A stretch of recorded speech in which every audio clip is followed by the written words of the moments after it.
Qimor o'yinlari qanchalar harom bo'lsa, uni targ'ib qilish, reklama qilish ham shunday harom bo'ladi. Sizlar uni ko'rib turib, sportni reklama qilyapti deb o'ylayapsizlarmi? Kuchlarni xom sanabsizlar. Qimor u.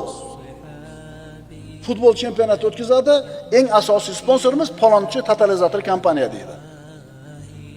Ma'lumotlarga ko'ra, qimorda reklama qiladigan kompaniyalar, totalizator bilan shug'ullanadigan kompaniyalar dunyoda marketing bilan reklamaga eng katta pul sarflaydigan tashkilotlar hisoblanadi. Hech qaysi kompaniya, hech qaysi firma mana shu totalizatorlar o'ziga reklamasiga sarflagancha pul sarflamaydi. Qimorning shariatdagi hukmi. Qur'oni Karim oyatlarida qimorning haromligi shunday aytib qo'yilibdi. Astagfirullah.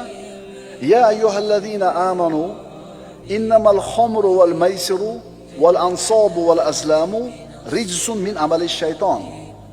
Fajtanibuhu la'allakum tuflihun. Ey mu'minlar, aroq, qimor, butlarga sig'inish, cho'plar bilan folbinlik qilish shayton amalidan bo'lgan harom ishdir. Bas najot topishingiz uchun ularning har biridan uzoq bo'ling.